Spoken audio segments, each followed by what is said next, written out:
गांधी ने किया खेल, वक्फ कानून विरोधी राहुल की निकाल दी हेकड़ी।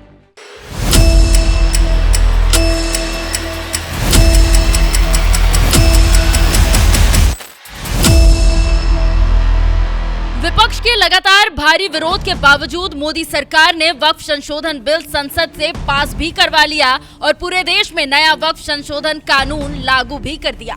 लेकिन इसके बावजूद इस मुद्दे पर ना तो राजनीति थमने का नाम ले रही है और ना ही बवाल। एक तरफ जहां ममता बनर्जी के पश्चिम बंगाल में कुछ सो कॉल्ड शांति प्रिय मुसलमान बसें फूंक रहे हैं, मॉल लूट रहे हैं, वहीं दूसरी तरफ मुसलमानों के हिमायती बनने वाले राहुल गांधी ने संसद में ऐसी चुप्पी साधी जिस पर भड़की मायावती ने एक झटके में पूरी कांग्रेस के मुस्लिम प्रेम की बखिया उधेड़ कर रख दी।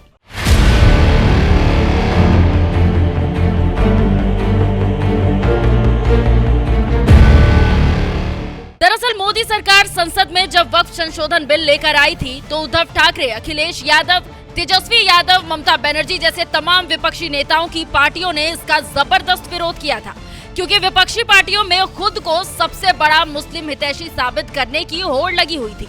लेकिन बात जब वक्फ संशोधन बिल के मुद्दे पर संसद में बोलने की आई तो देश की सबसे बड़ी विपक्षी पार्टी के नेता और लोकसभा में नेता विपक्ष जैसी बड़ी जिम्मेदारी निभा रहे राहुल गांधी ने ही मौन साध लिया। जब उन्हें बोलने की सबसे ज्यादा जरूरत थी, राहुल गांधी खामोशी की चादर ओढ़े रहे और संसद में वक्फ बिल के खिलाफ एक शब्द नहीं कहा। और यही कदम राहुल गांधी को भारी पड़ रहा है, क्योंकि यूपी की 4 बार की मुख्यमंत्री और बीएसपी सुप्रीमो मायावती ने इसी मुद्दे के बहाने कांग्रेस पर जोरदार हमला बोला और एक ट्वीट में कहा, वक्फ संशोधन बिल पर लोकसभा में हुई लंबी चर्चा में नेता प्रतिपक्ष द्वारा कुछ नहीं बोलना अर्थात सीएए की तरह संविधान उल्लंघन का मामला होने के विपक्ष के आरोप के बावजूद इनका चुप्पी साधे रहना क्या उचित है। इसे लेकर मुस्लिम समाज में आक्रोश और इनके इंडिया गठबंधन में भी बेचैनी स्वाभाविक है। बीएसपी सुप्रीमो मायावती यहीं नहीं रुकी, उन्होंने मुसलमानों को भी कांग्रेस के छलावे से बचने की सलाह देते हुए कहा कि वैसे भी देश में बहुजनों के हित, कल्याण एवं सरकारी नौकरी व शिक्षा आदि में इन वर्गों के आरक्षण के अधिकार को निष्प्रभावी व निष्क्रिय बनाकर इन्हें वंचित बनाए रखने के मामले में कांग्रेस, भाजपा आदि ये पार्टियां बराबर की दोषी है। धार्मिक अल्पसंख्यकों को भी इनके छलावे से बचना जरूरी है। राहुल गांधी केरल की जिस वायनाड सीट से लगातार 2 बार लोकसभा चुनाव जीते, उस लोकसभा क्षेत्र में भी मुस्लिमों की बड़ी आबादी है, जिन्होंने राहुल गांधी के साथ ही उनकी बहन प्रियंका गांधी को भी चुनाव जिताने में बड़ी भूमिका निभाई। लेकिन इसके बावजूद संसद में न तो राहुल गांधी वक्फ संशोधन बिल के खिलाफ बोले और न ही उनकी बहन प्रियंका गांधी ने संसद में इसके खिलाफ कोई आवाज उठाई। यही वजह है कि बीएसपी सुप्रीमो मायावती ने कांग्रेस के वक्फ कानून के विरोध को महज एक छलावा बताया है और मुसलमानों से कांग्रेस के इस छलावे से दूर रहने की अपील भी की है। वैसे आपको बता दें कि जिस तरह का आरोप आज मायावती कांग्रेस पर लगा रही हैं, कुछ ऐसा ही आरोप खुद पीएम मोदी भी कांग्रेस पर लगा चुके हैं, जब वो साल 2019 में लगातार दूसरी बार सत्ता में आए थे और उसी दौरान ऐलान किया था कि हमें मुसलमानों के साथ होने वाले छल में छेद करना है। जैसा देश के गरीबों के साथ हुआ है, वैसा ही छल इस देश की माइनॉरिटी के साथ हुआ है। दुर्भाग्य से देश की माइनॉरिटी को उस छल में, उस छलावे में ऐसा भ्रमित रखा गया है, उसको भयभीत रखा गया है। अच्छा होता उसकी शिक्षा की चिंता होती, अच्छा होता उस पर सामाजिक सार्वजनिक जीवन के भिन्न भिन्न स्तर के लीडर पैदा होते, अच्छा होता समाज के अन्य वर्गों की बराबरी में उनका भी आर्थिक सामाजिक विकास होता। लेकिन वोट बैंक की राजनीति में एक छलावा, एक काल्पनिक भय, एक काल्पनिक वातावरण और डर का माहौल पैदा कर करके उनको दूर भी रखा, दबा करके भी रखा और सिर्फ चुनाव में उपयोग करने का खेल चला। 2019 में आज मैं एक जिम्मेवारी के साथ आपसे अपेक्षा करने आया हूं। अब जब संविधान को के सामने सर झुका करके आपके सामने खड़ा हुआ हूं, तब मैं आपसे आग्रह करूंगा कि हमें इस छल को भी छेद करना है।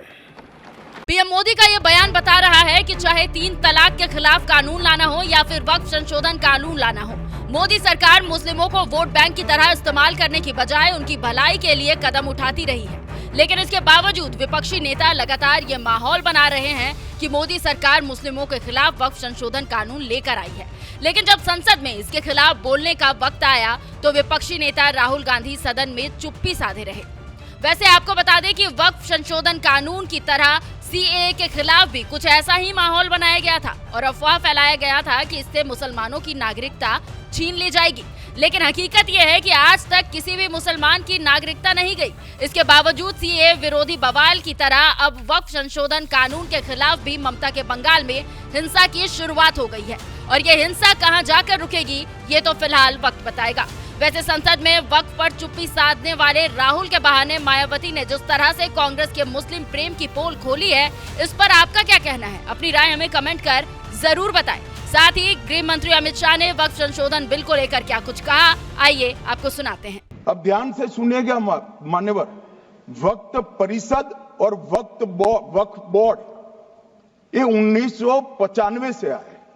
ये पूरा झगड़ा जो चल रहा है, आपने नॉन हिंदू को रख दिया और नॉन मुस्लिम को रख दिया, गैर मुस्लिम को रखा। वो झगड़ा वक्फ में दखल करने का है। पहले तो वक्फ में कोई गैर इस्लामिक सदस्य आएगा ही नहीं, ये स्पष्टता समझ लीजिए। ना मुतवल्ली गैर इस्लामिक होगा, ना वाकिफ गैर इस्लामिक होगा। मान्यवर, वहां कोई प्रोविजन नहीं है। जो धार्मिक संस्थाओं का संचालन करते हैं उसमें कोई गैर मुस्लिम व्यक्ति रखने का प्रावधान किया भी नहीं है, हम करना भी नहीं चाहते हैं मान्यवर। इसलिए जो बड़े बड़े भाषण करते हैं कि समानता का अधिकार चला गया, दो धर्मों के बीच में समानता नहीं रही, मुसलमानों के धार्मिक अधिकारों के बीच में दखल खड़ी हो जाएगी, कुछ नहीं होने वाला मान्यवर। इस दृष्टि से देखें तो 1995 तक वक्फ की काउंसिल और वक्फ बोर्ड था ही नहीं, वो तो 95 से आया। और मान्यवर, ये जो भ्रम खड़ा किया जाता है कि ये एक मुस्लिम भाइयों के धार्मिक क्रियाकलापों के अंदर, उनके दान की हुई संपत्ति के अंदर दखल करने का है, ये बहुत बड़ी भ्रांति फैलाकर माइनॉरिटी को डराकर अपनी वोट बैंक खड़ी करने के लिए किया जा रहा है मान्यवर। कहां पर गैर मुस्लिम सदस्य रखे जाएंगे? परिषद में और वक्फ बोर्ड में। उसका काम क्या है? उनका काम धार्मिक क्रियाकलापों को कुछ चलाने का नहीं है।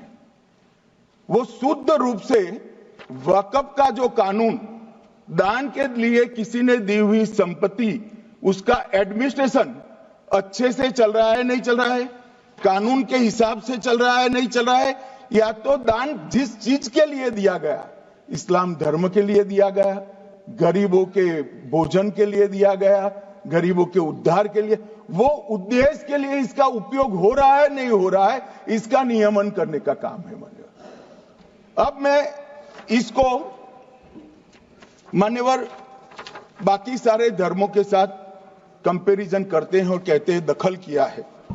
मैं उसको स्पष्ट करना चाहता हूं। मान्यवर, वक्फ जो है वो हमारे यहां ट्रस्ट एक्ट है, इसमें ट्रस्ट है।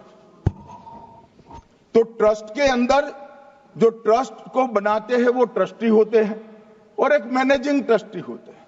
वक्फ में वाकिफ होता है, वक्फ होता है और मुतवल्ली होता है। ये सारे इस्लाम के अनुयायी हैं। अरे भाई, आप कह रहे हो, हम तो कह रहे हैं क्योंकि इसका वक्फ शब्द ही इस्लाम से आया है, इसलिए हम कह रहे हैं कि वक्फ वो ही कर सकता है जो इस्लाम का अनुयायी हो।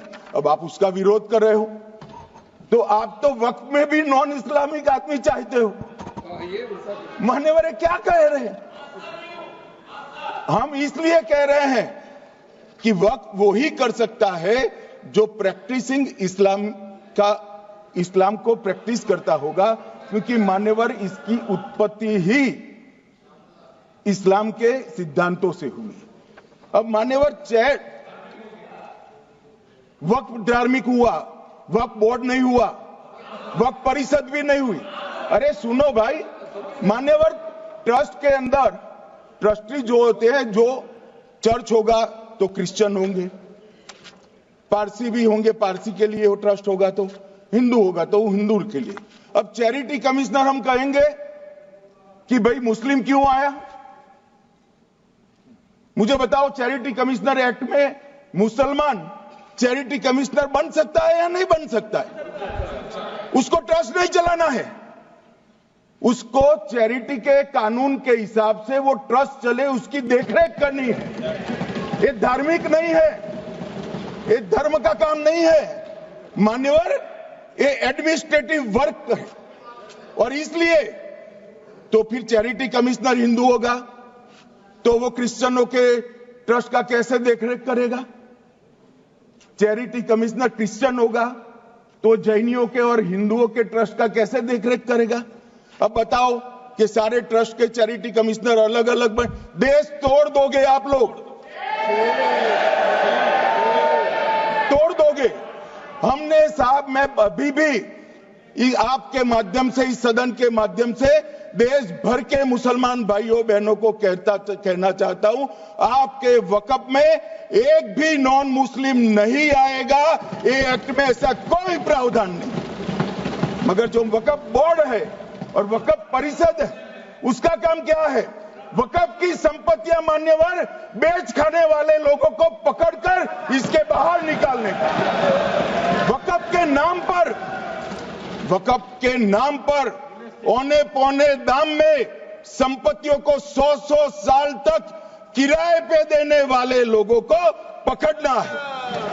वक्फ का जो पैसा होता है, इनकम जो घिरती जा रही है, जिसके माध्यम से माइनॉरिटी का विकास करना है, माइनॉरिटी को आगे बढ़ाना है, इस्लाम धर्म की सारी धार्मिक संस्थाओं को पुख्ता करना है।